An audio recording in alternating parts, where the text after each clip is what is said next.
వస్త్రం లేకపోతే వస్త్రం ఇస్తాము, తలలు దోచుకోవడానికి నీళ్ళు లేకపోతే ఆశ్రయం ఇస్తాము.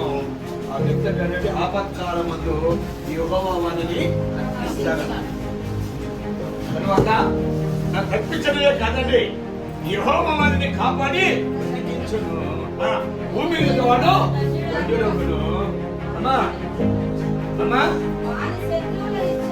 వారి శత్రువుల ఇచ్చకు నీవు వారిని శత్రువు చేతికి అతనట అప్పగించినట్టు దేవుడు స్తోత్రం. రోగ శయ్య మీద యెహోవా వారిని ఆదరించును. అంటే రోగ శయ్యం అంటే రోగ పడక మీద, రోగ శయ్య మీద యెహోవా వారిని ఆదరించును. రోగము కలుగగా నీవే వారిని